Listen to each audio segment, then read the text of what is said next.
João knew that life in the countryside was difficult, but he never imagined that he would be so humiliated by an arrogant manager when he was looking for work on a farm. What the manager could not foresee was that the world would turn around and 10 years later, João would return to the same farm, bringing a life lesson that would make him bitterly regret. João was a simple man, of humble origins, born and raised in a small village in the countryside of Rio Grande do Sul. Life was never easy for him. He lost his father when he was 17, victim of a sudden illness, and was forced to drop out of school to help support his family. Since then, João worked hard to ensure that his mother, Dona Maria, had the bare minimum to live. They lived in a modest house, made of wood, with a roof that leaked on rainy days and walls worn down by time. Despite the difficulties, João maintained a determined spirit and an unshakable hope for a better future. His mother, a strong and resilient woman, had always taught him the importance of hard work and honesty. No matter how hard life gets, John, always be fair and honest. The rest will come with time, she used to say. These words echoed in his mind, guiding his actions and decisions. At 22 years old, without much education or experience, John found himself at a crossroads. The work he could get in the village was not enough to improve his living conditions, and he felt he was trapped in a never-ending cycle of poverty. Wearing old flip-flops, worn-out denim shorts and a worn-out shirt, he decided to go looking for work on the farms in the region. His goal was to find a job that could somehow change his life and provide a decent living for his mother. John's journey along the dirt roads was lonely and arduous. He walked from farm to farm, facing sun and rain, with a determination that only grew with each rejection. At each farm he visited, John humbly offered his services. He cleaned yards, tended gardens, made small repairs, anything that could guarantee a little money to take home.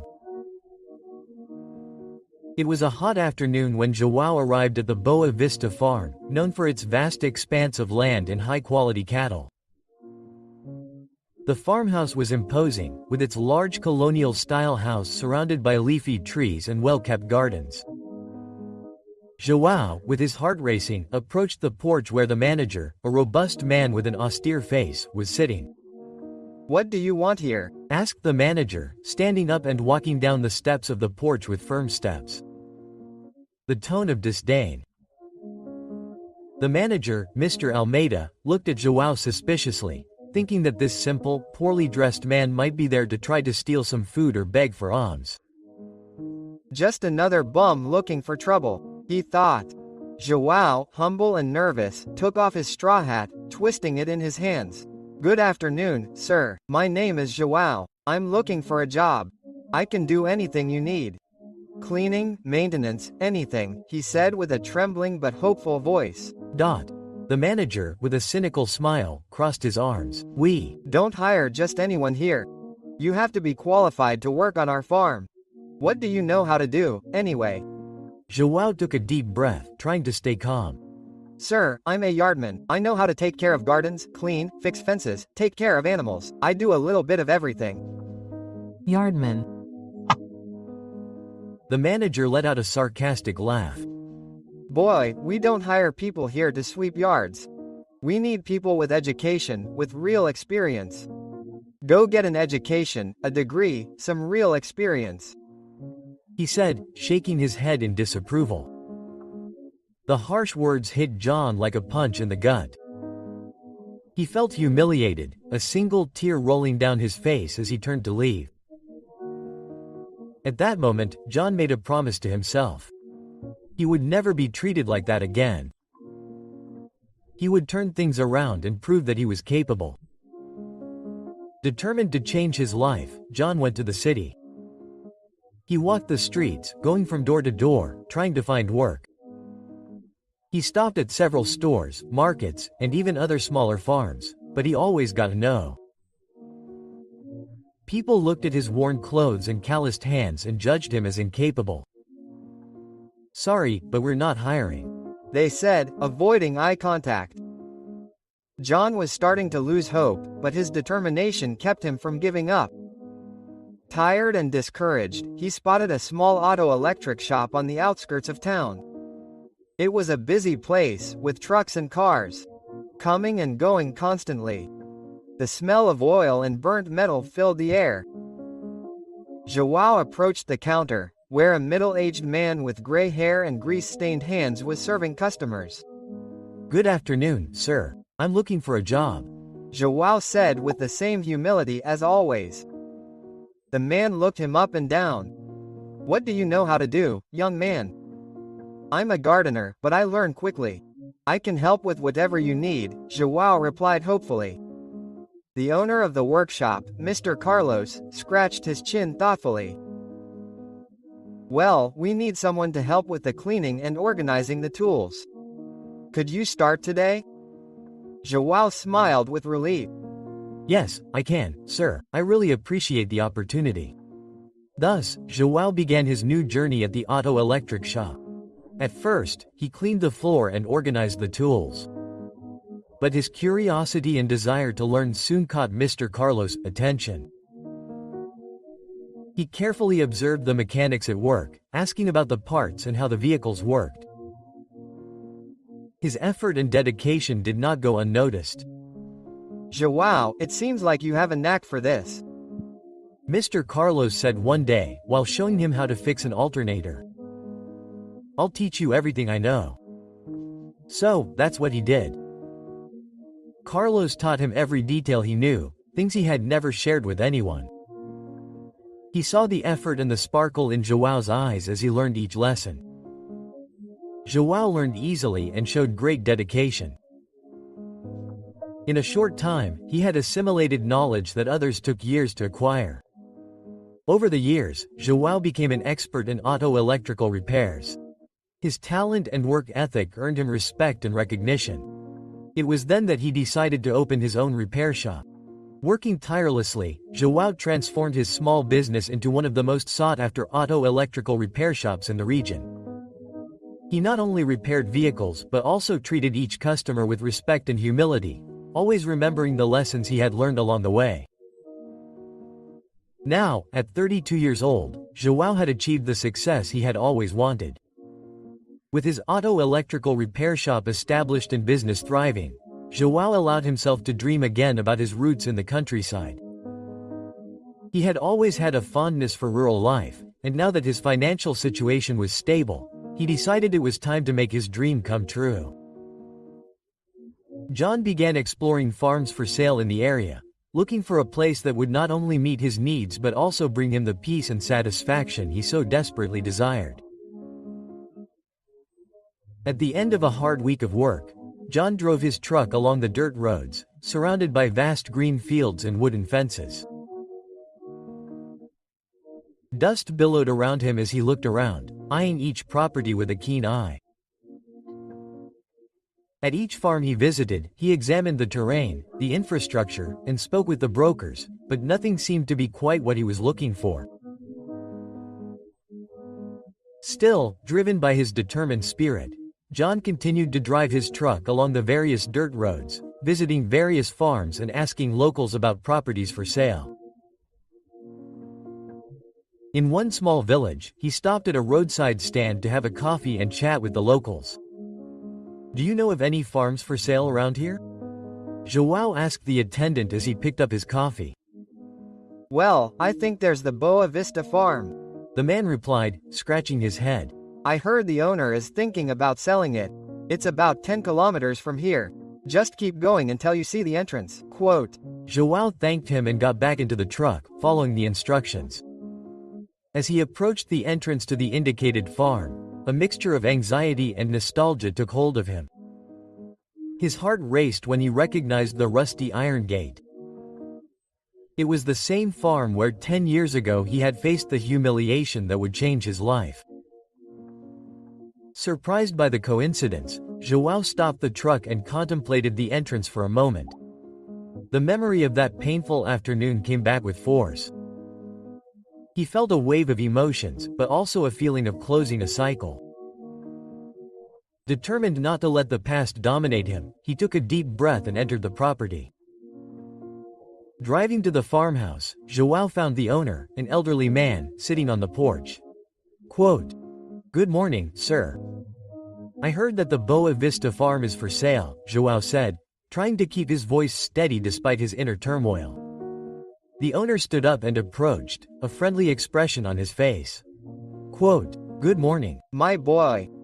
Yes, I'm thinking of selling.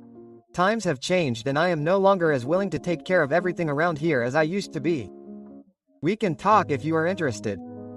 John nodded and the two sat down to discuss the details of the sale. The farm was large, with fertile land and adequate facilities for raising livestock. John felt he was in the right place and decided to go ahead with the purchase. They negotiated the price and John assured him that the agreement included the condition of keeping the sale a secret, especially from the manager. This farm has a manager, a man who has worked here for many years.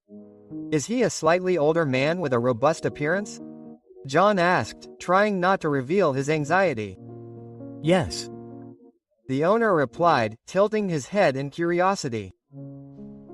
He has been with us for over 15 years, always taking care of the operations. A dedicated man, I can tell. Quote, John took a deep breath.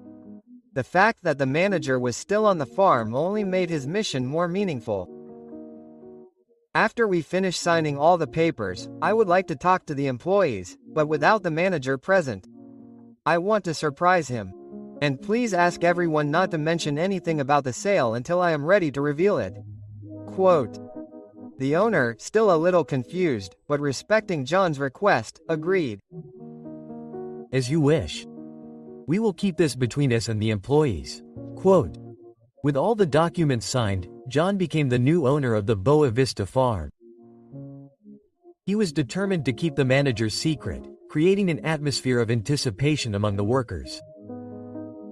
He felt a mixture of anxiety and excitement as he prepared for the next step. After making the purchase official, John met with the farm's employees, except for the manager. The workers, surprised and curious by the manager's absence at the meeting, looked at John expectantly. He explained the situation carefully. Good morning, everyone. My name is John and I am the new owner of the Boa Vista farm. I have just acquired the farm and I need to ask you a favor. I want to keep this information a secret, especially from the manager for now. He helped me a lot 10 years ago, so now I want to surprise him. The employees, although surprised, agreed to the request. There was an air of mystery and anticipation, but also a respect for the new owner who seemed genuinely concerned for everyone.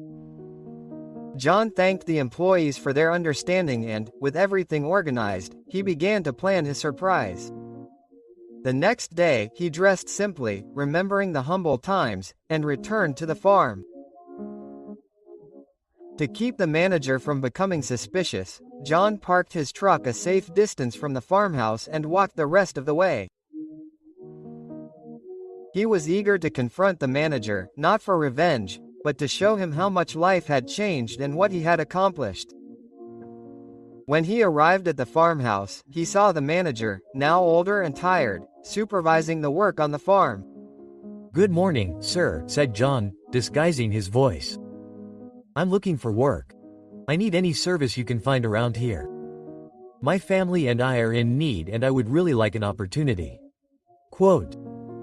The manager, focused on his duties, looked up with disdain, but a shadow of recognition passed over his face. He narrowed his eyes, examining John more closely. You look familiar to me. You've been here before, haven't you? Quote. He asked with an expression of doubt and irritation. Aren't you that guy who came here years ago asking for a job as a gardener? John nodded slowly, keeping his eyes fixed on the manager.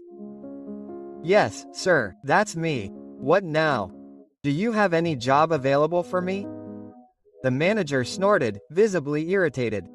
So it's really you? How dare you come back here after so long wearing those rags? It seems like all these years have passed and you're still the same, or maybe even worse. I told you before and I'll tell you again.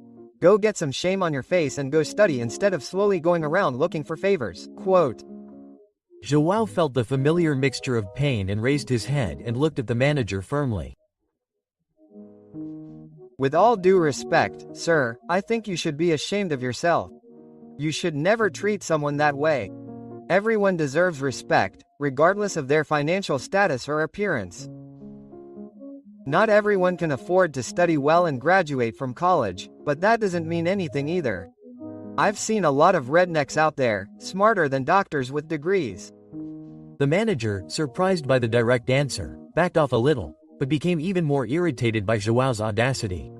Who do you think you are, young man? To talk to me like that? You come here in those ragged clothes, wanting me to fit you into anything here, and you still have the audacity to speak to me like that? Get out of my sight before I take you out of here by force. João remained calm, his gaze intense and defiant. Sir Manager, I'm sorry, but I'm not leaving here. This land you're walking on is mine now. The manager laughed disdainfully. He shook his head. Besides being poor, you're crazy. It's a good thing I didn't give you a chance here, young man. You would probably be a big troublemaker for us. João took a step forward, his voice firm and full of conviction. The only troublemaker here is you with your arrogance.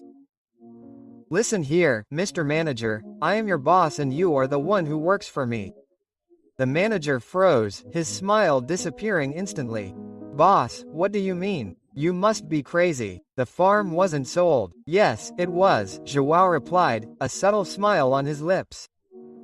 I bought it yesterday and asked everyone to keep it a secret because I wanted to surprise you. 10 years ago, you despised me, but today I thank you for that. If you had accepted me here, maybe I would still be just a backyarder. But thank the Lord, I left here and found a good job in the city. I worked hard and learned a lot. Over time, I was able to open my own auto electrician, and today my company is one of the most renowned in the region.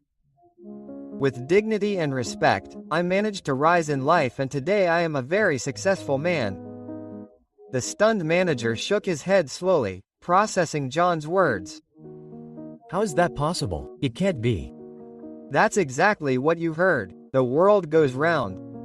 John continued, his voice thick with emotion. And know that I came here not to take revenge, but to tell you that I forgive you. Everyone deserves a second chance and I will give it to you. I am your boss now, but I will let you continue working here on my farm. But I want you to never look down on anyone again.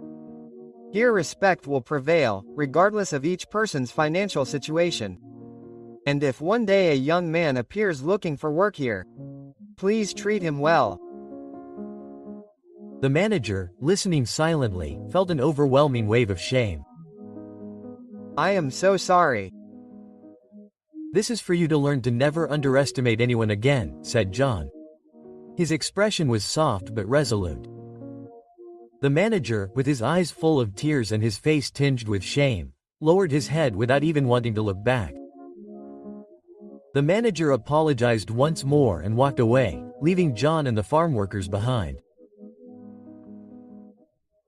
Although John had given him another chance, the shame and regret were too strong for him to continue working there. He left, taking with him a lesson that I'm sure he will never forget. Never underestimate anyone. One day you're on top, the next you could be on the bottom. And in the next story, after years of trying to get pregnant, the woman finally told her husband that she was pregnant. However, she didn't expect him to reveal a devastating secret. He was sterile. Click on the next video that will appear on the screen and follow this impressive turn of events. Thank you for watching. Comment below what you thought of this story and which city you're watching this from. Leave your like and subscribe to our channel so that together we can build a huge community that compiles inspiring stories.